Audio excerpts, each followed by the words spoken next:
Welcome to our fifth ceramics living room lecture hosted by the French Porcelain Society.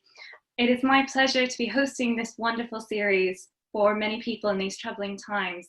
My name is Caroline McCaffrey-Howarth, and I'm a curator of ceramics at the Vincennes Museum. And I'm joined this evening by Felix Orzo, who has been helping with everything on Zoom and is our wonderful website administrator for the FPS. So thank you for everything that you do to keep things running, Felix. As a member of the FPS committee, it's my real pleasure to welcome all of our members this evening. So many of you are joining us from across the globe. I think even someone maybe in Australia right now. So thank you so much for tuning in every week. We really appreciate it. I know that we are also joined by many guests from other societies across the globe, including many American ceramic circles, the English Ceramic Circle, the Louis XVI. We also have participants here from the Furniture History Society, from Attingham Trust, from Keramos, from Amici di Doccia as well. So thank you to all of those of you who have joined us this evening, and also to all of the students, scholars, curators, and general enthusiasts of the 18th century. It's just wonderful to have so many of you tune in every week and join us. In these rather extraordinary times, it's wonderful for us to come together and really share our passion for ceramics and their histories. So if you enjoy our lecture and you're interested in becoming a member of the FPS, please do let us know or find us through our website or on social media as well. If you have any questions for our speaker, we would ask that you could please type these into the chat box, which you will see at the bottom of your Zoom screen. And then once the lecture is finished, I will read out those questions to Adrian and we'll have a Q&A session. We're hoping that the talk will last about 45 to 50 minutes, and then we'll have plenty of time for Q&A afterwards. Without any further ado then, it is my absolute pleasure to introduce Adrian Sassoon for our tonight's speaker. Adrian has been studying, collecting, curating, and selling works of art for over 40 years. In 1980, he moved from London to work for Gillian Wilson at the J. Paul Getty Museum in Malibu.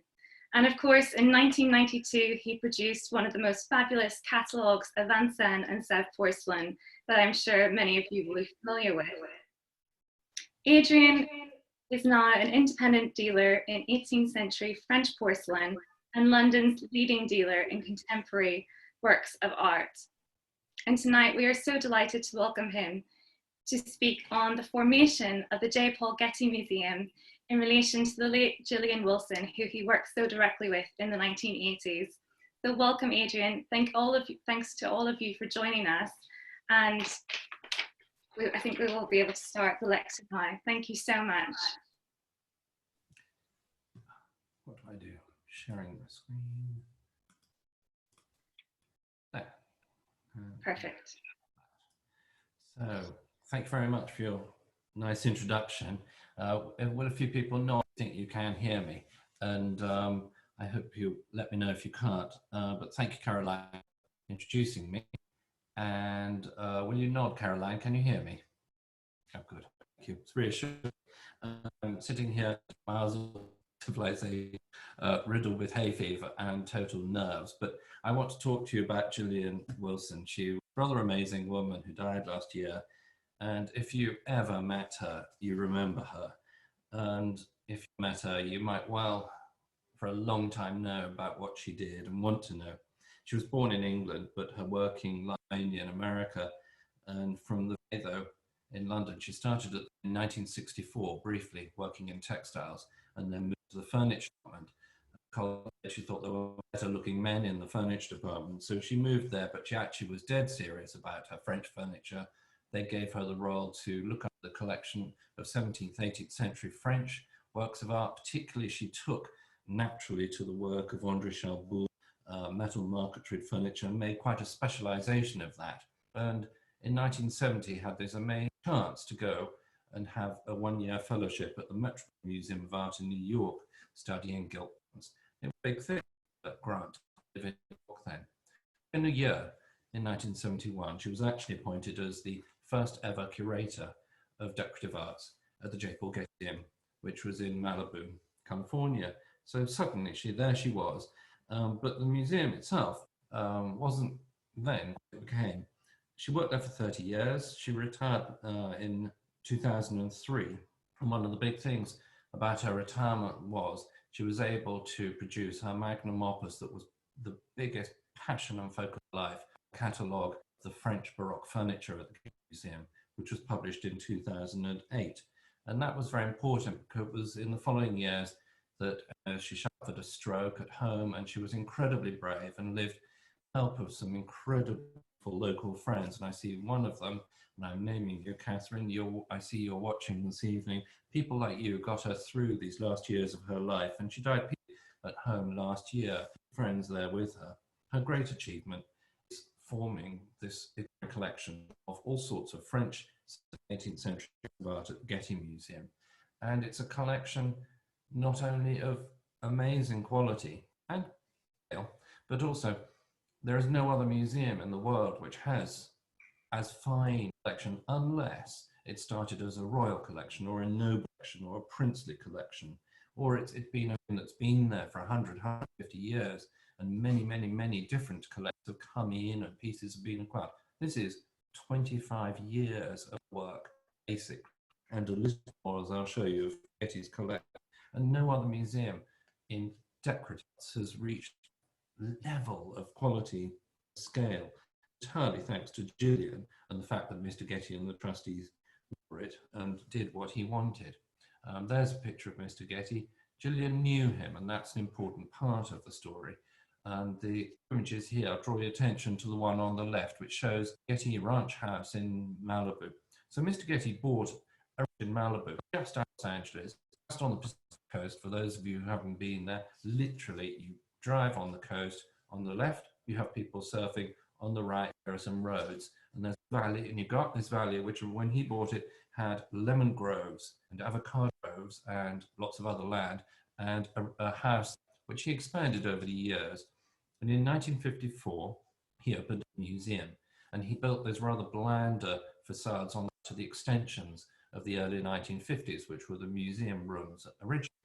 Still, the other of a house in case he came back, but he lived in England and he did not travel.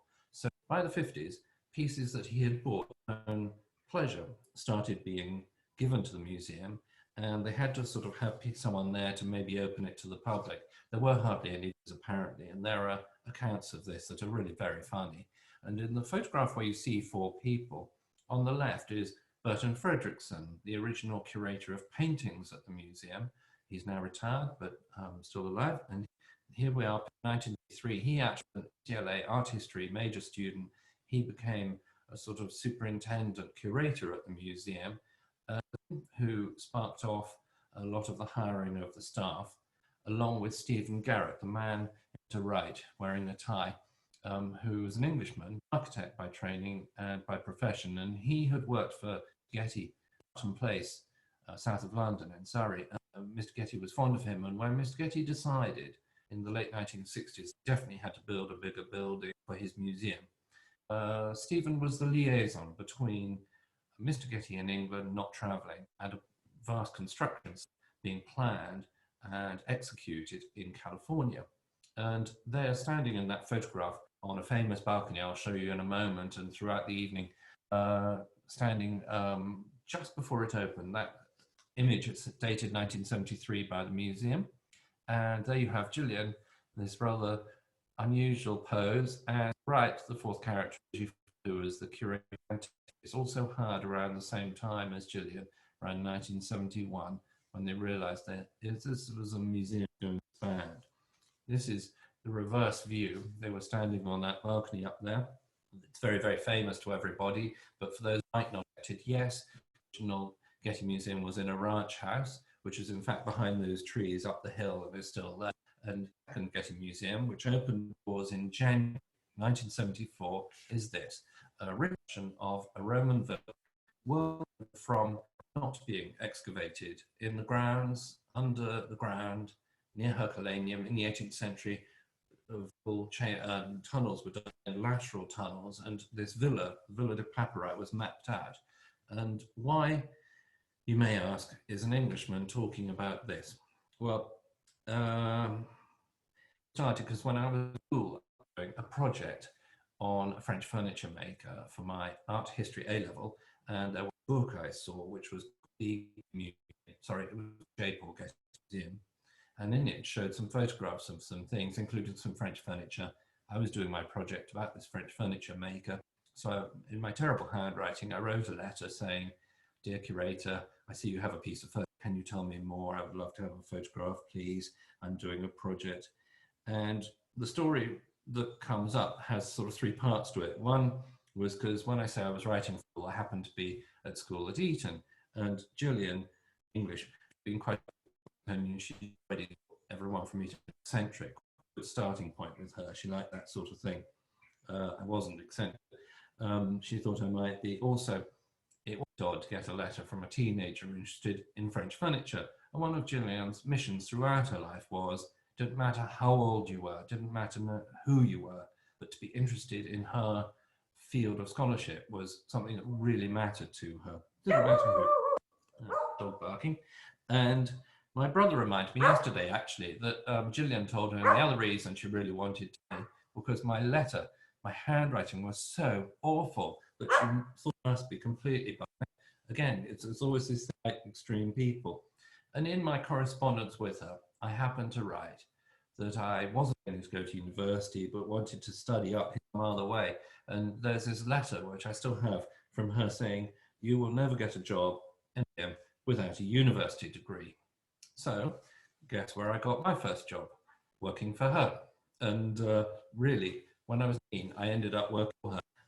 And in fact, Gillian hadn't been to university either. She always was quite open-minded people who weren't necessarily quite dedicated to something. And I was already interested in this.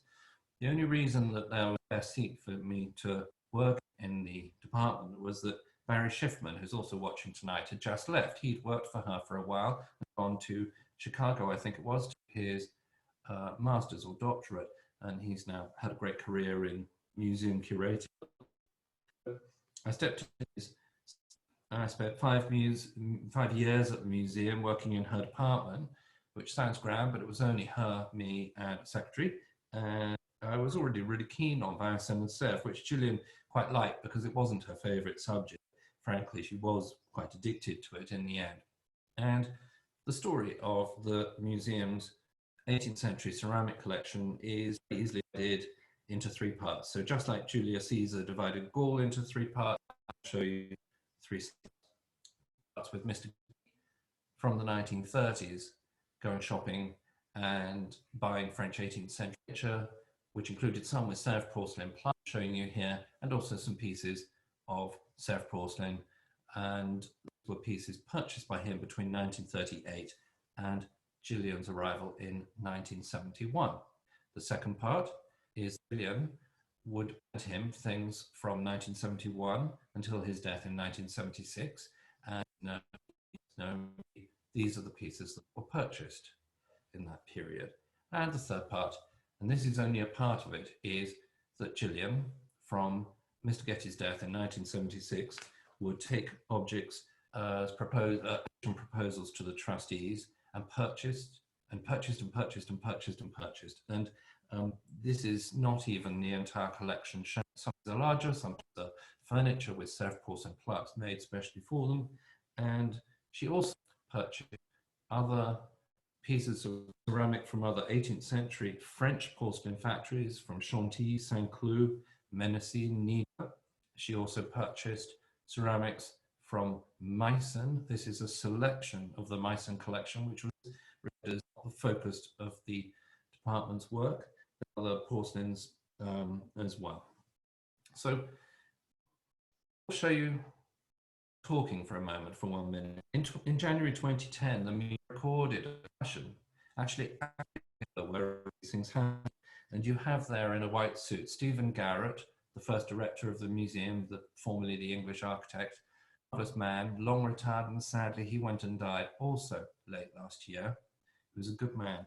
And then in the center you have Burton Fredrickson wearing a dark tie. He was the original art history student who became the first a long-term curator of paintings or master paintings, and there you have on the right. And she has some words to say, which I hope you can hear, about how when she arrived in 1970, what she had to do. She had to suddenly build a new museum. No, I was, I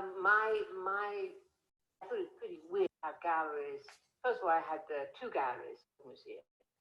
And in the right. And first went to my first construction meeting and saw the entire plan of the upper floor.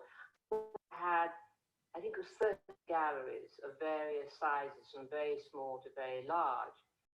And I had to have the available pieces to display. It would be about less than 3 objects per gallery. So I realized that something very drastic had to be done quickly. And so I was, I thought villa was rather a jolly idea. I was mad at all. I thought it was better than a temporary building. I thought it was rather strange that the decorative art should be on the top floor of a Roman villa. I mean, the elevators are like a...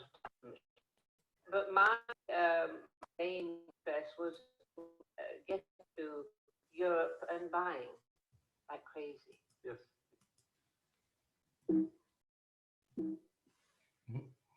No. So I hope you could hear that. Adrian, I'm so sorry to interrupt, but I think some people are having issues with the sound audio, and I wonder if you switched your video off for a portion of the talk, that might help with your audio that's coming through. Tell me what to do again. If you can, at the bottom of your Zoom screen, click stop video. I think it might, which is such a shame for most of us whose audio I think is fine, but I think quite a few people are having problems. So this hopefully will help. Thank you so much, and very sorry for the interruption. Try it. Quite interesting that, because now I don't know where I am. Oh. Presumably I can't see anything but I've lost myself. Okay, little technical pause here. Try PowerPoint. What I would say is the quality of the audio is, I think, improved. So I'm so sorry, but hopefully just the video. So firstly, can you hear me now? Yes, it's much clearer. Thank you very much. I'll just summarize what was said there. Was that Gillian arrived in 1971 and she was shown the plans for this building that was being built, and it showed 13 galleries for the decorative arts, whereas previously in the ranch house there were 3. And she worked out that she had about 30 good enough objects to show. So she was calculating she had 3 objects per room to display. So her big ambition was to just get out to Europe from California, where she was, and to buy and buy and buy. And that she also said that she loved the Roman villa idea far more than a contemporary building. So did Mr. Getty. And that it was quite like a time warp, that you went into the elevator on the ground floor of a Roman villa and you arrived upstairs in what you can now see, I hope, on your screen, which are these sort of 18th century, French 18th century rooms. And in the 3 years from 1971 to the opening of this building in 1974, January 74, they had to buy panelled rooms, buy furniture, buy carpets, buy things. A few of the things belonged to these 30 key objects to Mr. Getty. But this is how it was installed. And if you look at the black and white picture at the top, that room was a little bit bare. Nowadays, it's absolutely chock-a-block of objects. And the image on the right shows it's not a panelled room, but a room lined in silk. And that one looks familiar to me because there were several of these galleries which had windows when the building was originally built. And while I worked there in the early 1980s, when we could, we were always blocking up windows and hanging silk over them, which meant we had sort of walls to display the collection. It was quite an achievement, her going to see Mr. Getty in England, and he was getting a bit overwhelmed. Everyone wanted him to spend money, and he wanted to build this building. He wanted to build the collection very suddenly into a much bigger one, but he did find it a bit overwhelming having everything coming at him at once. And having got to the museum, Gillian found these pieces which he'd bought in Christie's in June 1938 in London.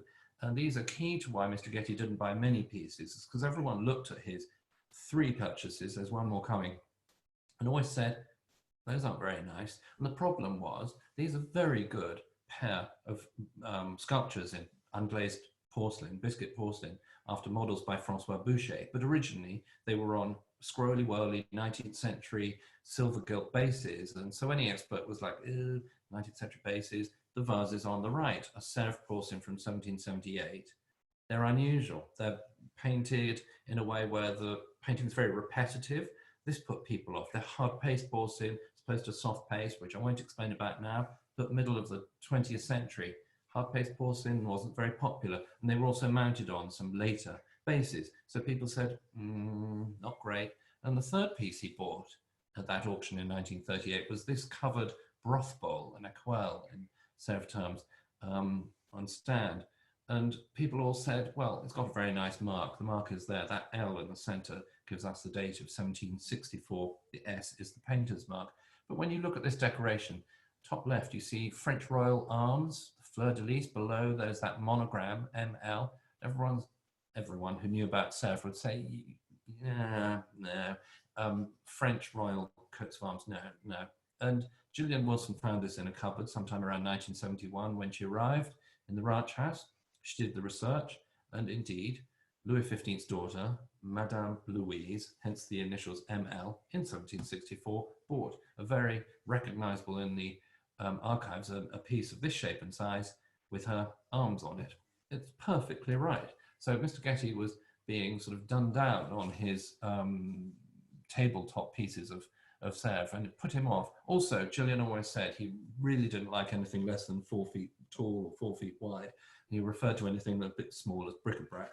But I think he thought more in terms of furniture. And here you have 4 pieces of furniture with Sèvres porcelain plaques. The 2 tables and the secretaire with the circular plaque on the right are all by Martin Carlin.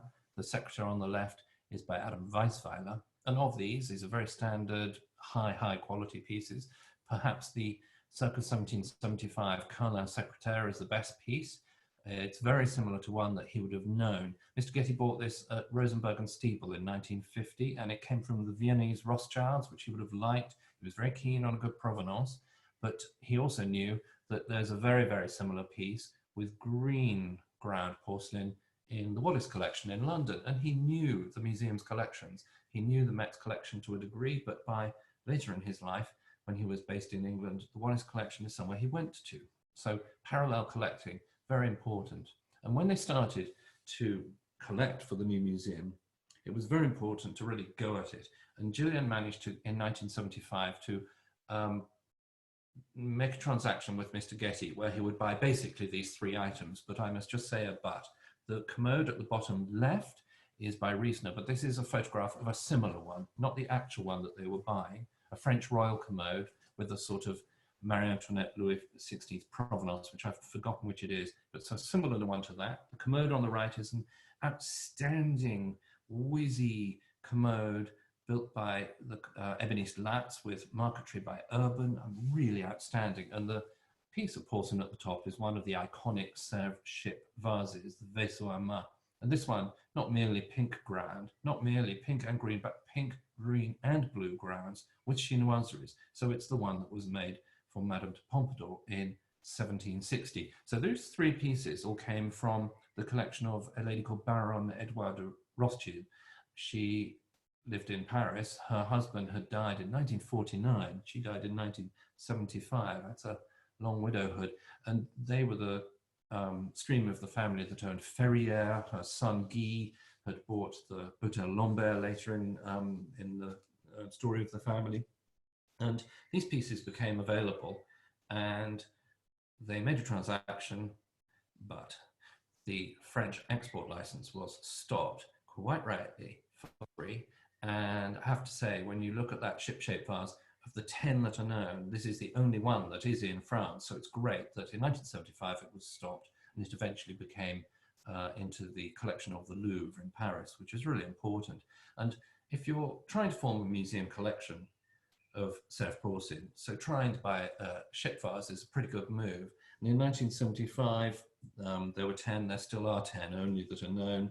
Of those 10, one's in the Royal Collection in England, the Wallace Collection, 3 at Waddesdon Manor, 1 at the Walters Museum in Baltimore, 1 in the Frick Collection, 1 in the Met. This is the 9th one. The Rothschild Collection then went to the Louvre. It had been in England in the 19th century.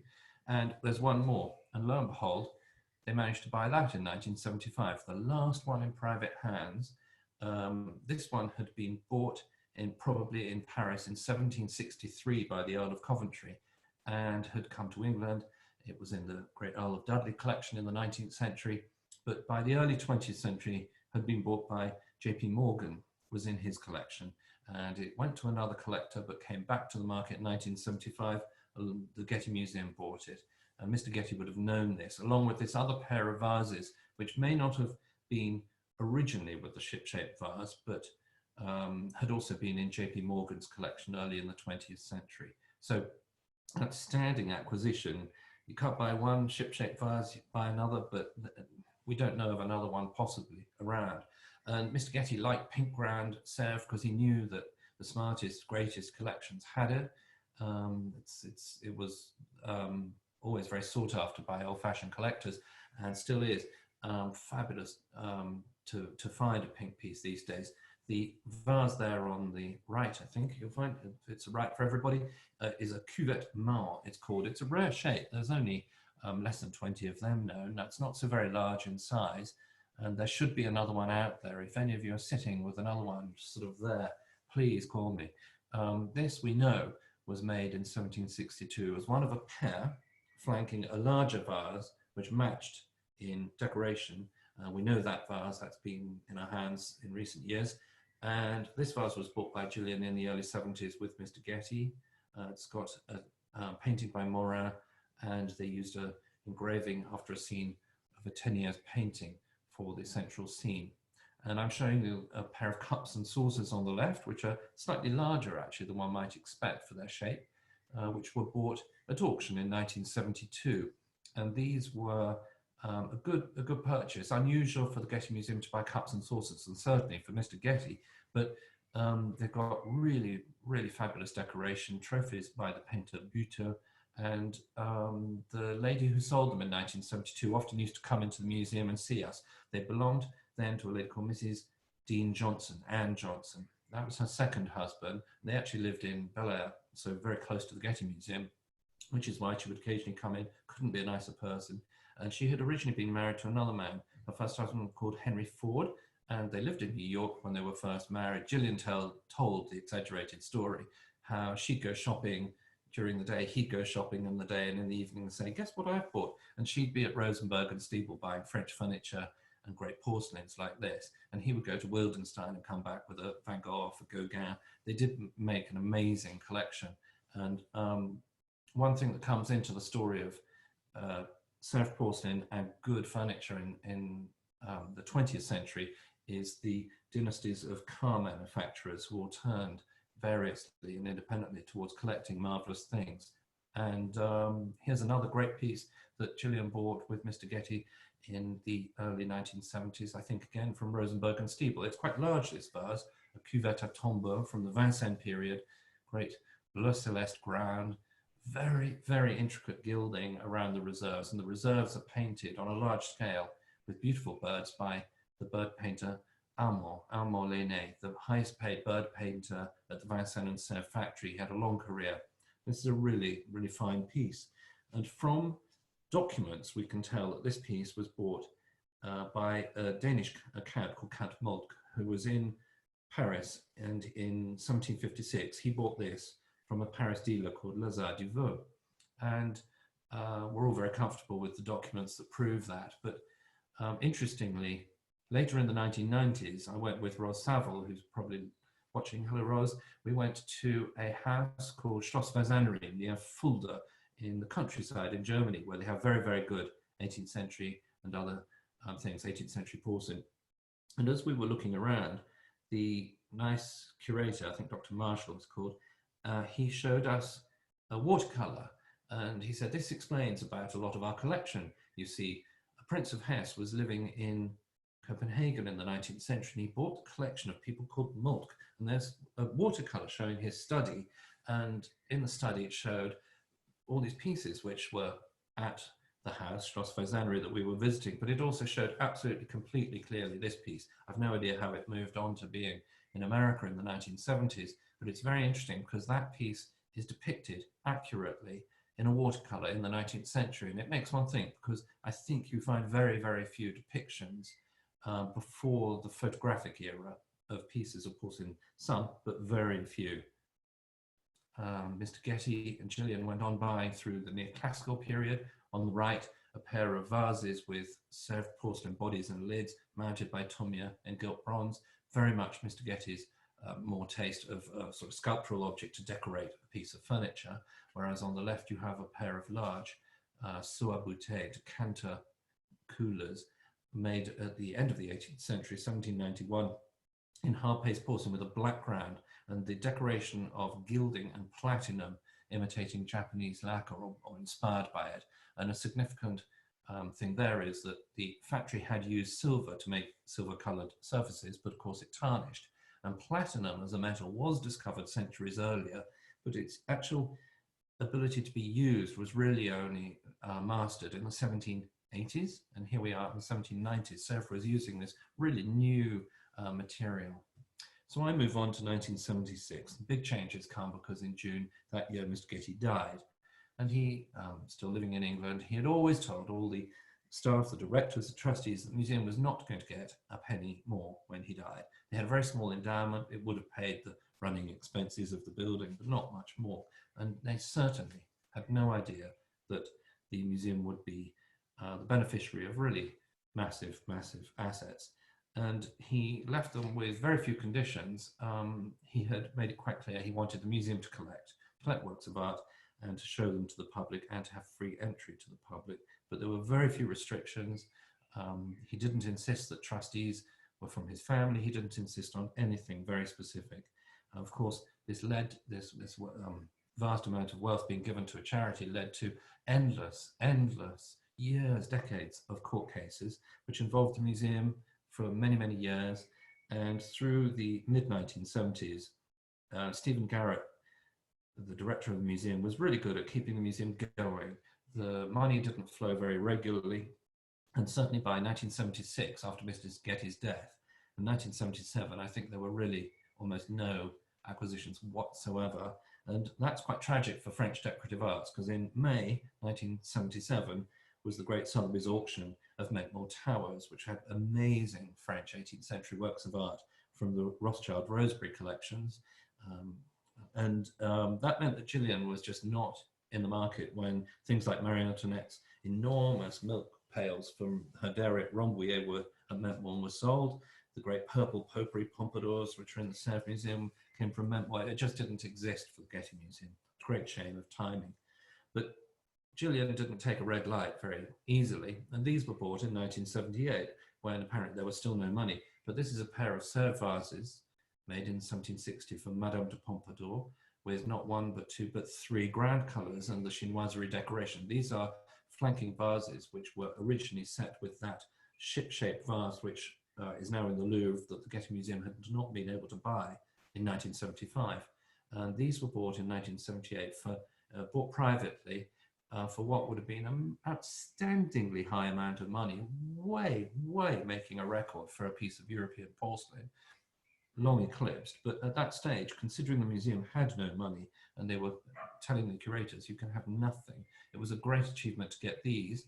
And a year later, Gillian managed to get one piece of furniture, at least that I can record, which is a 3-meter high, 9.5 foot high corner cupboard by Jacques Dubois, a very famous piece of furniture.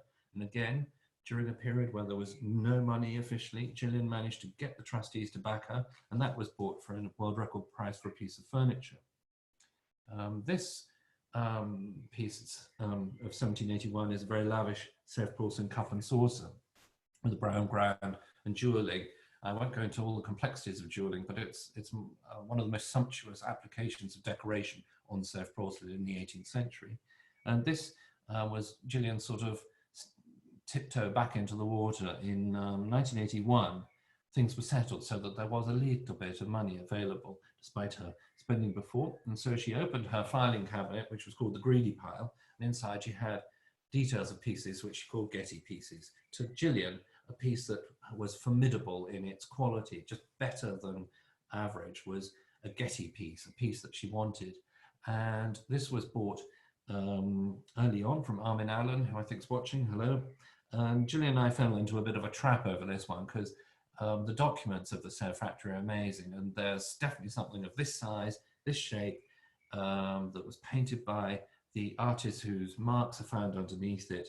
The kiln records, the overtime records, the sales records all match up with a piece which was strangely described as having a ground colour of merde d'oie, which is goose poo. And Geoffrey de Bellaigue, who was the director of the Royal Collection in those days, wrote a letter to Gillian saying that he was very interested in this. So he'd specially crossed away from the palace where he worked to St. James's Park to see what the goose poo looked like. And he had to say it really was green. It was not brown. So we had to think again about what this piece is. More pieces were bought in the following years. These happen all to have come from Armin Allen. The pair of chestnut baskets in bleu celeste, very fine, very similar to a pair in the Wallace collection. And all of these pieces I'm showing are Sèvres porcelain objects which have pierced bodies. Pierced bodies mean a lot of work creating them, great expense when they're finished, and also risks during firing. And I'm very pleased to see the piece on the right. It always reminds me of the worst taxi drive, the worst car ride of my life. I had it in a small box, wrapped up perfectly well, but a taxi drive from central Manhattan to JFK to bring the piece to Los Angeles with, it was the worst drive ever. But luckily, the box survived, the basket survived. This is a piece where we know one or two others, they're all a little bit different, and something of this nature was given by the Sèvres factory in December 1757 as a Christmas present to the famous painter Francois Boucher. We'll never quite be able to identify which one, but fabulous object.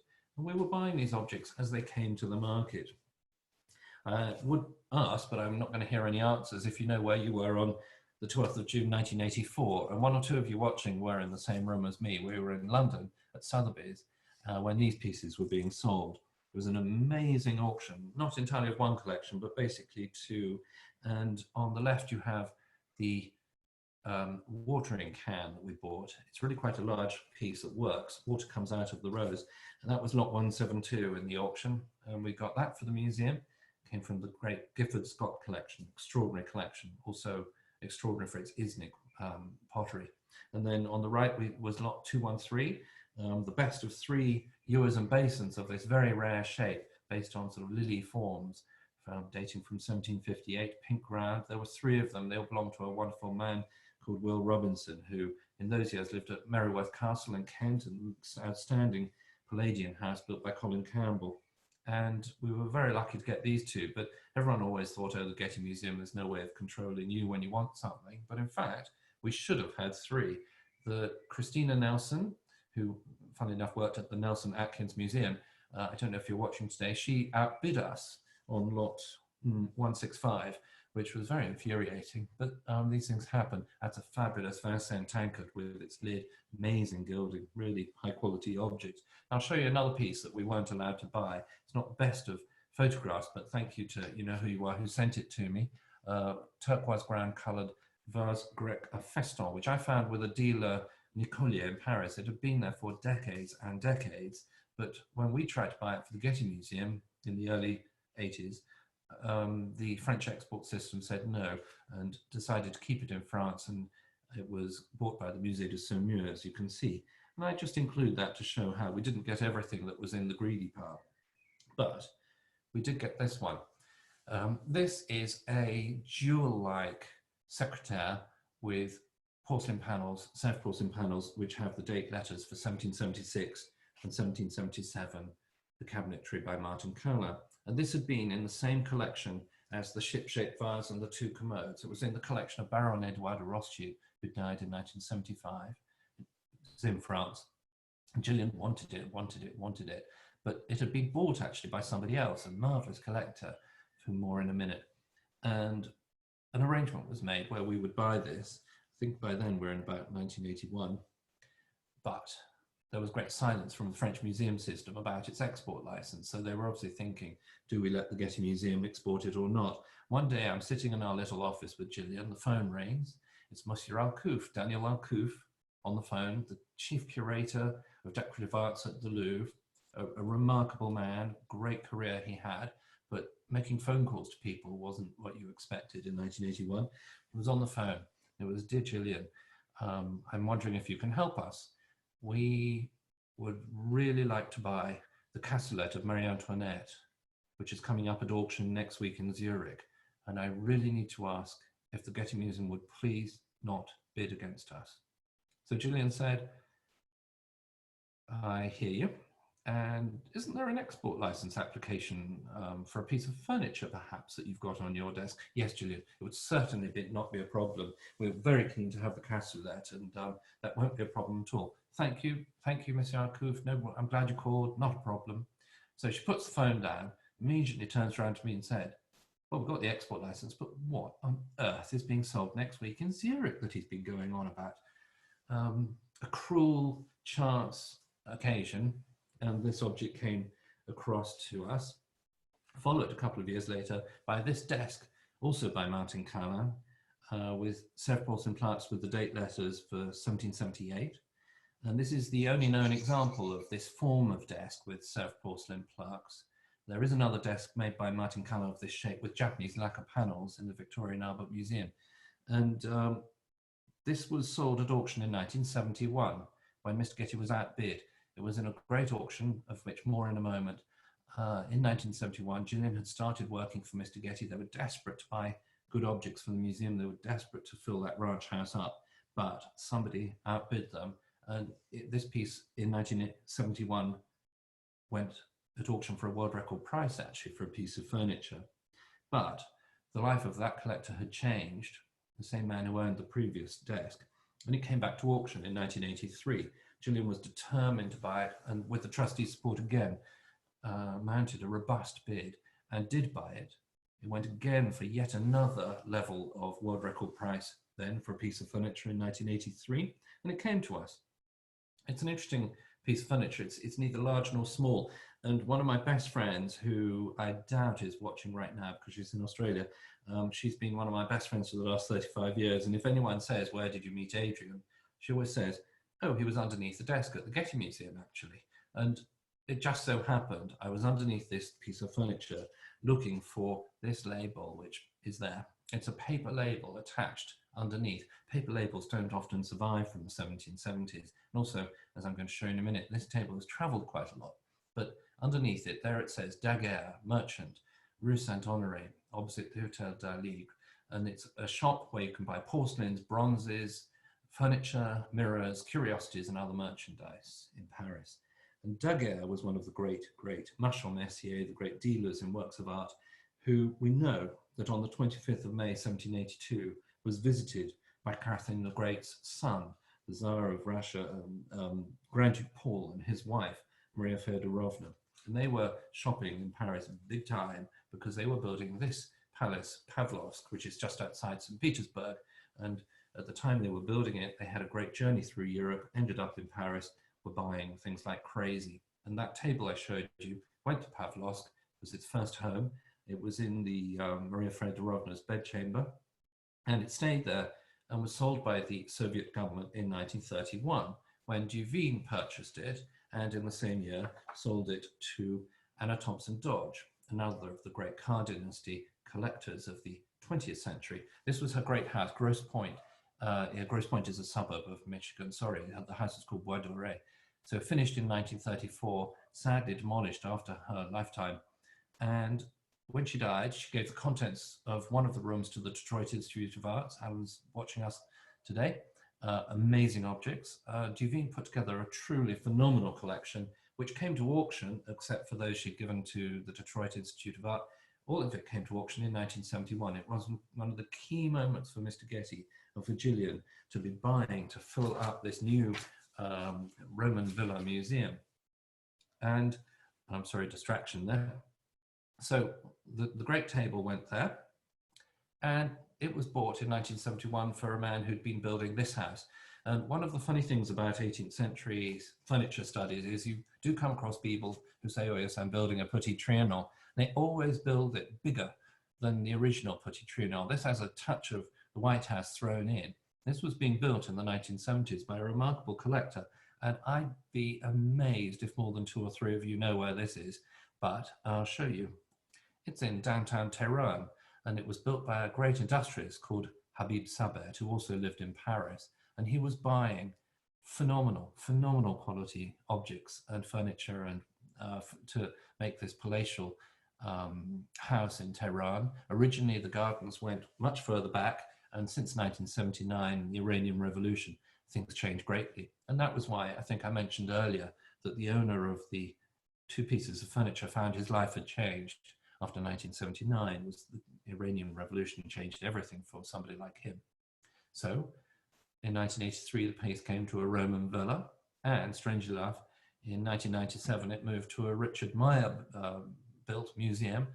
This is the new current Getty Museum, which are more later. So for an 18th century piece of furniture of absolute gem quality, when you take it apart, it's made better than most pieces you will ever see. It's been sold world record prices. It's been bought by a future empress. It's been in these amazing collections. But in its 240 years, it hasn't really spent any time in France, which is very ironic. But that's the nature. Quite a lot of the objects we look at also have really more of an English history than they have French history, despite being made there. Back to the 1974 Getty Villa, and you will see a window circled there. That's the office that we used. When I first worked there in 1980, for a couple of years, we were in an office around the back, but for the last 2 or 3 years, we were in this room with an amazing view over past the cameraman, through the trees to the Pacific Ocean way beyond. It looks out west, it looks towards Hawaii, not that you can see that far. And when I started working there, I was 19 years old, and Gillian just said, this cupboard has the keys and to all the furniture, and get on with things. She kept me very busy, but when she wasn't there, and if the director wasn't there, every time there was anyone important, it was rather mad. You had politicians, museum directors, royalty visiting the place. And if there was no one sort of older than me there, it was always, call Adrian, he'll be wearing a tie. So I had to go and take around all these big shots, which was very mad, but quite good fun. And one thing that Gillian also attracted to the museum was elements of the Getty family themselves. Sometimes you'd see somebody in a couture dress, sometimes in a t-shirt and ragged jeans.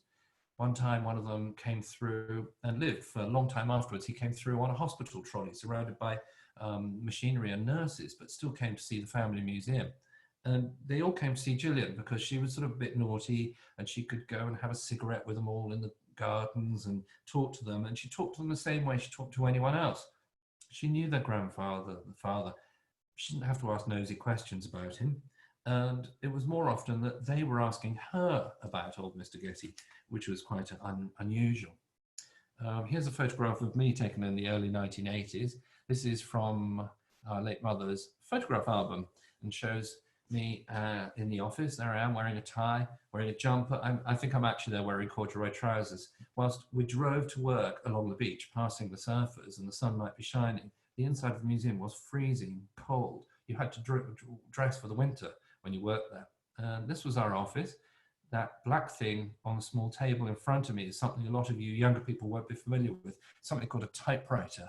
And we had the most sophisticated IBM typewriters. We were wonderful, considering I've already mentioned my bad handwriting.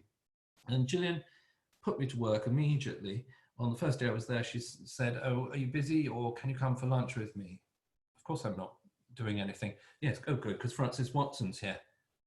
Francis Watson is here. Francis was the long retired director of the Wallace Collection, great historian of French furniture, had been the surveyor of the King's, Queen's works of art in England, had been the writer of the Wrightsman Collection catalogues, and it turned out he was there on my first day. Well, in fact, it was there for 3 months of a year, every year, because Gillian organised that he could come as a scholar, and we had great scholars who came.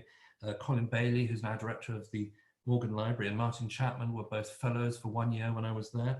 Martin from the V&A, now in San Francisco. Rosalind Saville from the Wallace Collection came several times. Tamara Preo, the archivist at Sèvres, key to the documentation of the collection. She came through many times. And so I was told to follow around with my notebook and listen to everything.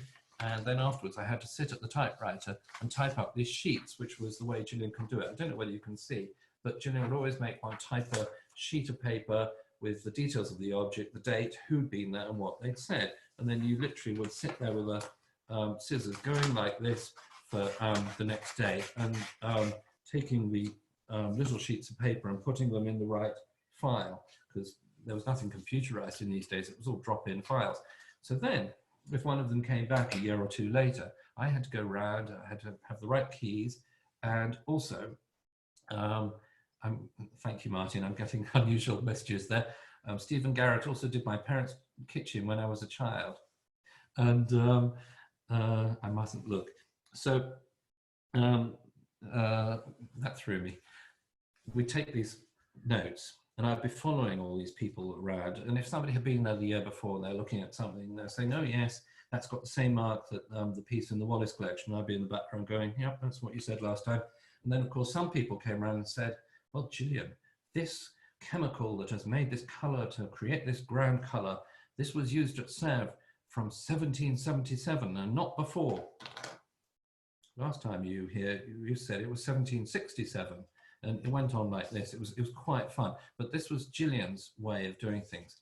Everybody who said anything, you write it down, and they have to account for it later. Or when you're judging works of art, balance all these different things people have said and decide what to do. And one of the things which struck us in the 1980s was the computer. Gillian said, there will never be a computer in my office. I will never use a computer. But when I said, we need a computer, she worked hard for me, and we got only the second machine in the museum. It wasn't actually a computer. This was a sort of word processing device. It was actually really large. You can't imagine from that photograph the scale, but the director's office got one, and Gillian fought for me, and we, as a result, had the second one in the building. They were phenomenally expensive, but we were beginning to write some books, and we really needed the help. With Francis Watson, we published a book which was the catalogue of mounted Oriental porcelains. And when this machine came along, I managed to go into Gillian's files and look at every single piece of written paper and compose this book, which the machine helped me do, which is the original handbook catalogue of the collections. I worked all through 1983 and 94 using every single known fact about all the works in our department and collating them using that device so that we could publish this in 1986. And to show you, ever since then, there have been several re-editions. The book is now way bigger. This is a 2001 version and really different, but inside it is still the same format, and it shows much more expanded collections, including sculpture and other works of art from other departments, precious silver, maiolica, early glass collections that have come into the museum since. But I'm very proud of that format, and it was a way of doing collection catalogues without commentaries, and it's the commentaries that take so long, and it's that which Gillian worked for all through her career. And I referred to earlier, she published her first volumes on her Baroque furniture in 2008, and in production now is her volume, I see how great thing, Jonathan, is her volume on the Rococo furniture is in production, started by her, but her illness prevented her from completing it. Back to Sèvres, in the early 80s, we still managed to buy good objects, and you can only buy what's available. And this is a large wine decanter cooler from the greatest service made for Louis XVI's use at Versailles, the Service du Roi. It's mainly at Windsor Castle now, because George IV bought the bulk of it, but this piece became available. Absolute epic quality and scale too. Here's an old pair of vases we bought in that period, Sèvres vase à tête de bouc of 1768, beautifully modelled, wonderful lids, which are just spheres, chamfered, and with excellent gilding. We didn't plan to buy them, they were available, we bought them, and it went on like this. Then, strange enough, this was a drama for me, this pair of vase hollandois nouveau, intended to grow bulbs in soil in the top section, fed by water through the lower section. These appeared from a rather a specialist actually in German porcelain, and Gillian saw them somewhere and decided she was going to buy them. They arrived at the museum just in time for a Monday morning acquisitions meeting, and I'd done all the research, but when I saw them that previous week, I just thought, I hate these. And so I wrote her a letter over the weekend. I just couldn't hold it in any longer. They weren't particularly expensive, but I just had taken against them. So I wrote a long letter, which was, please, please, don't buy them. The decoration's repetitive, they're dull, they don't add anything to the collection. We've got better things. It's not a matter of money, it's a mistake. I wrote all this, I shoved it under the door of her house on the Sunday morning. And on Monday, I didn't see her. And later on in the day, I saw her and she said, oh, we got the vases. And what? She said, well, thank you for your letter saying how much you wanted them. I said, did you read my letter? She said, well, no, because your handwriting's so awful, I didn't read it. So, of course, my begging letter not to buy them had been completely ignored, tossed in the bin. And strange enough, I have to say that when I had to research them, I could prove that Louis XVI did buy something, not necessarily these, but looked exactly like these, or in the same vein, in 1785, and gave them to his aunt, Madame Louise, that same daughter of Louis XV, who had the broth bowl I showed you earlier with the coat of arms that Mr. Getty had bought in 1938. Louis XVI gave her something very similar to these. So there's nothing wrong with them, but I have to say, I still don't like them, whereas I really like these. And these we bought in 1984 from Michelle Beanie, she's watching. And these are big vases with this great lavish scale of painting on them, and also the lavish jewelling around them that I showed you earlier on a cup and saucer. These vases only were made for Louis XVI's library at Versailles. They were in fact part of a set of 5. There are 2 slightly smaller ones with different heads on them of younger boys, which are in the Walters Art Gallery in Baltimore, and have been there for a long time. But so we did forge ahead with some things which made me happier about things. And I left the museum at the end of 1984 to move on. And the next year, Gillian worked on these pieces, which actually arrived in 1986, which are the outstanding vase earth made in the late 1760s.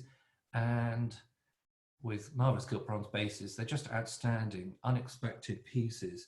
And when Gillian asked me from that period on to write the catalogue of the Vincennes and Sèvres porcelain in the museum, there was no question that something which I had never lived with in the museum, they weren't there when I worked there, was, yep, this is what I want on the cover of my book, please. I hope you can see it. It's a detail of these pieces. They're so surprising when you see them for the first time, and they're just as wonderful when you see them in the future on second and third and future visits. And here are 2 details which show you on the right the ground colour, which has this speckling of gold dots in groups of 4, which is just very rarely seen on other pieces. The ground colour is an unusual colour. The modelling is odd. You have an egg set on wheat. Wheat is used for the handles, which I just have taken off the screen. And another thing you see on the left is a level of planning in Sèvres porcelain, which is really uncommon. The puteau at the top left of the screen has his hand outstretched and is holding a gilded end of the gilded swags of leaves. Further down, that puteau has his leg up, interrupting the flow of the gilding. It's all incredibly carefully planned. And actually the puteau on the right-hand screen, you can just see his fingers holding on to the gilded. This level of planning is so uncommon. These are bought from the collection of Charles Claw, great English collector of the mid-20th century, but they were in England by the very early 19th century. Excuse me for my dates. I'll show you one piece of Chantilly porcelain, so French, 18th century, but from a different factory. Just more because it's just so nice. It's an enormous wall clock. It's 2.5 feet high. That's 75 centimeters. It really is big. Great gilt bronze framework, and the porcelain in several sections with a monkey below the dial and the dragon above the dial. This was one of Gillian's favorite pieces, and she would show it to people, and she'd always be frightfully rude about the only other great Chantilly wall clock that we know.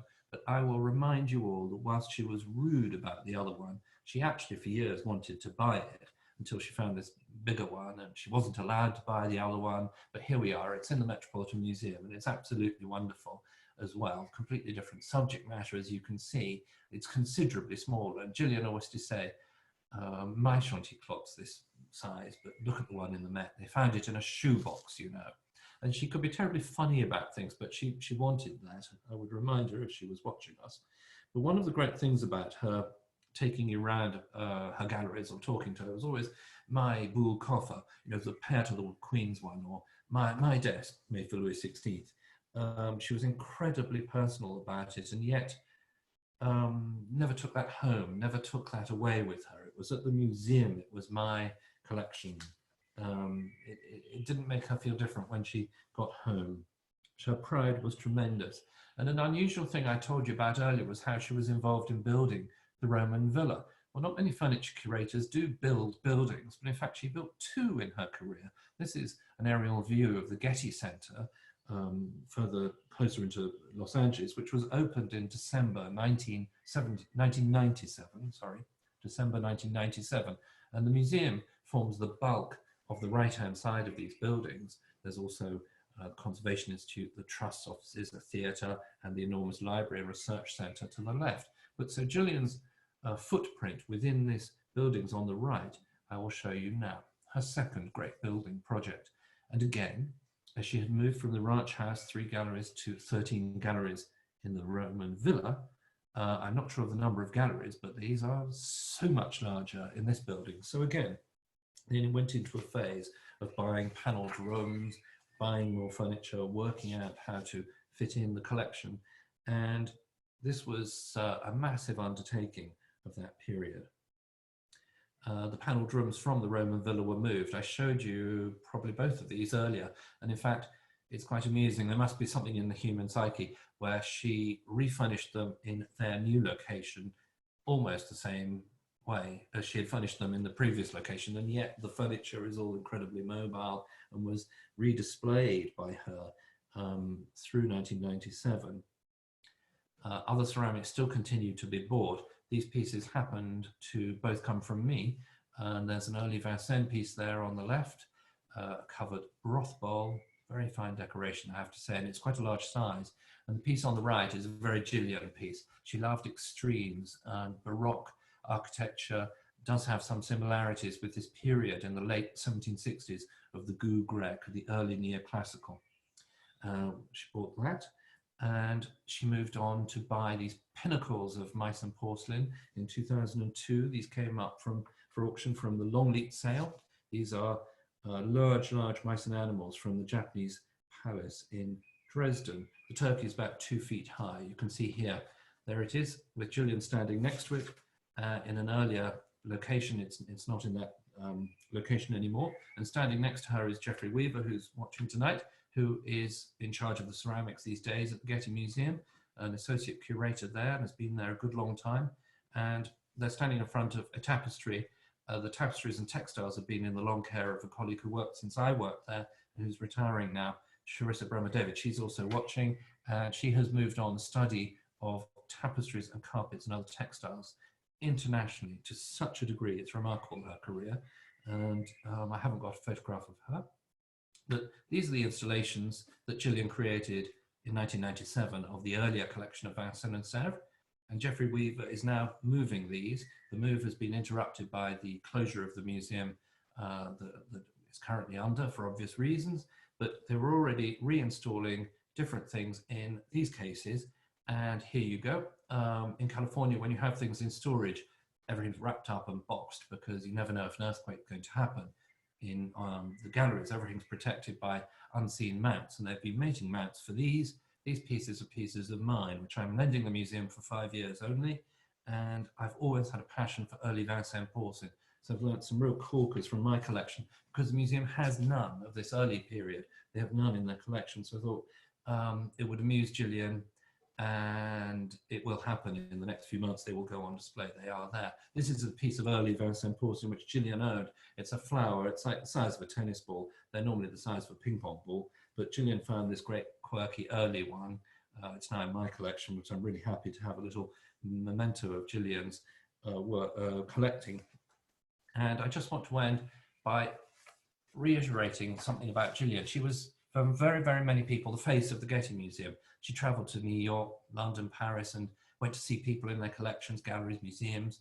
And she wasn't the only one from the museum doing that, but she did it for so many decades. She was rather sort of face of the museum. So in 1997, you can see W Magazine put this article out by Jim Reginato about the reopening of this new, great, huge Getty Center. And she was described there as a bull fighter. And since she died last year, many obituaries have been written. And one key moment is that in June this year, Gillian's great friend, our great friend Anna Summers-Cox, was to give a memorial lecture about Gillian, really more about her character and her scholarship than I've been discussing today. It would have been at the Victoria Museum and Albert Museum in London in June, and that's been delayed. And please, if you might think about wanting to attend this, it's going to be in early December, perhaps the 10th of December at the Victoria and Albert Museum. Do contact our host tonight, the French Porcelain Society or the Furniture History Society, because there will be this humdinging lecture about Gillian. And I just want to end this by mentioning one more person who Gillian would never leave out of the story. There are three people who are key to Gillian's career and success at the museum. It was Mr. Getty, the first director, Stephen Garrett, and the second director, shown here in a white jacket, John Walsh. They were the three people who made her have this job to make it all happen. Now I shall love you and leave you at that moment. Please do ask any questions, and I apologize if I've exhausted you. And here's a view of what will happen next week.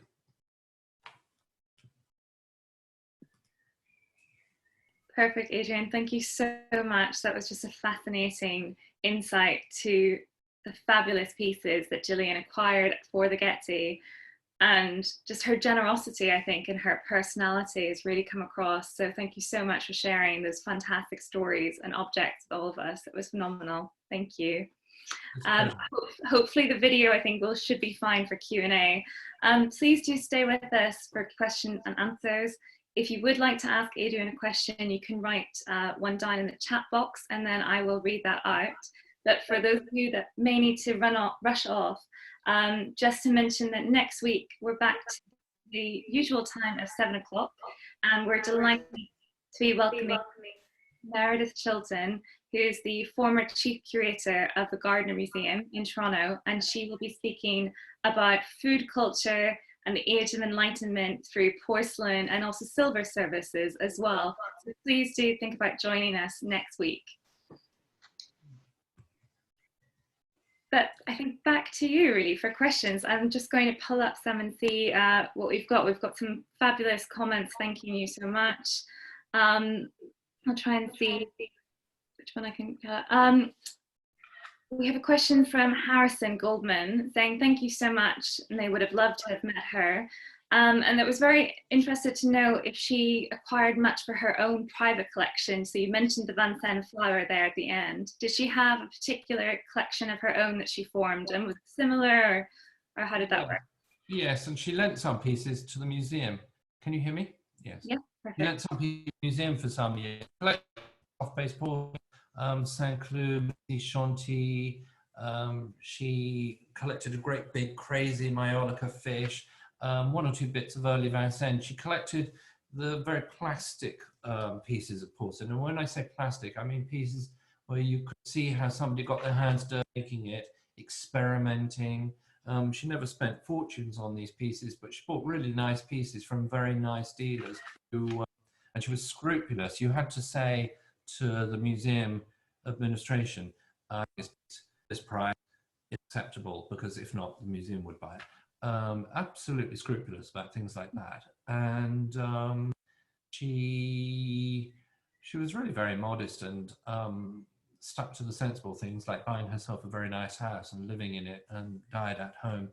And she also, whilst she wasn't married, and she basically supported her sister, brother-in-law, and their children through their lives. And so she, and also lived in California for a time in her life, and she was the partner for this extended family. And her niece and turned into a really capable, wonderful generation themselves. That's wonderful. And again, just the generosity seems to come through so well. Another question has come in from Jeffrey Ruda saying, fascinating talk, and he's not too sure if you can answer this one, but it almost sounds as if the trustees never ever refused Gillian anything and she got what she wanted. Was that really the case, or was it much more about lobbying the trustees to purchase? Well, there were moments. Jeffrey, it sounds like you never met her. Gillian was very clever. Maybe what me this thing, mind the answer, don't ask the question. So she would get things ready prepared. Yes, sometimes she was told you can't buy, but Wilson, actually at an earlier stage, director, and really more later on when they were deeply spending money on building the Getty Center. The administration had changed to directorship that was no longer so keen on Gillian's department. If you're the director of a museum and everyone says, oh, your best department's the decorative arts, and criticize the other departments, why would you be spending money on, would beef up your resources on paintings and other areas? And I think a whole series of things.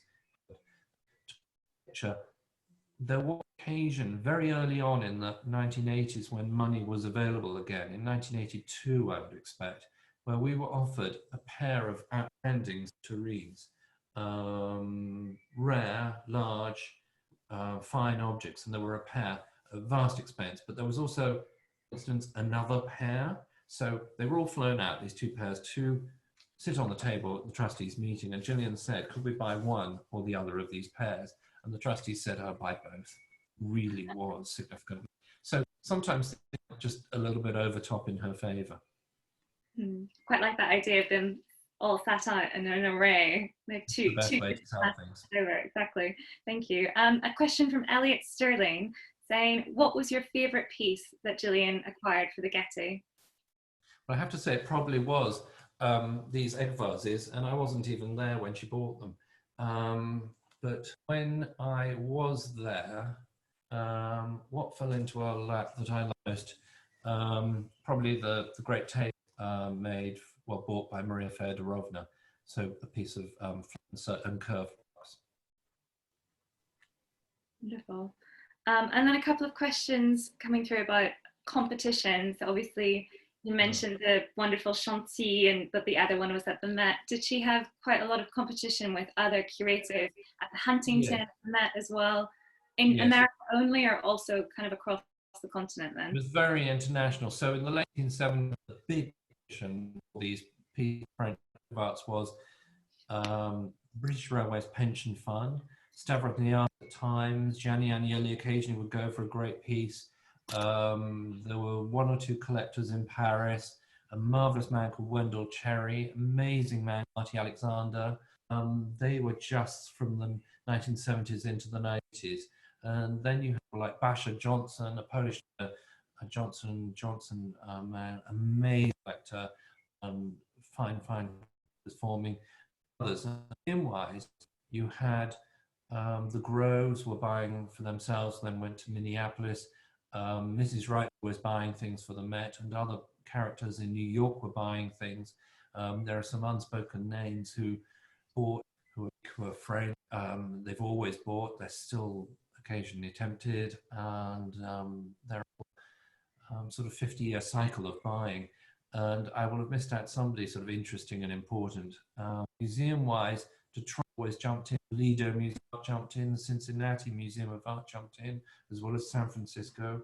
I've definitely left people out. The Louvre would occasionally pounce on great objects.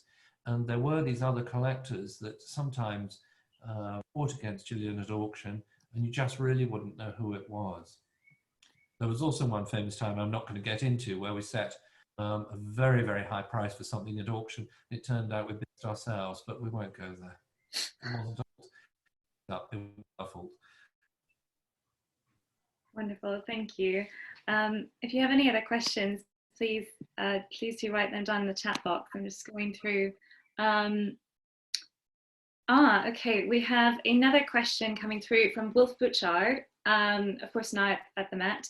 Welcome, Wolf. Asking if you think there's currently a gap in the Getty's kind of decorative arts collection that needs filling. So what else maybe was Gillian keen to buy that just wasn't on the market at that time? Or obviously you mentioned you're lending your Vincennes porcelain, so some earlier representative, but more broadly speaking. Surprises are the way to fill the gaps with things you can't imagine existed. But I would have thought they could do with more Savonnerie carpets, because if you have some on display, you want to change them from display.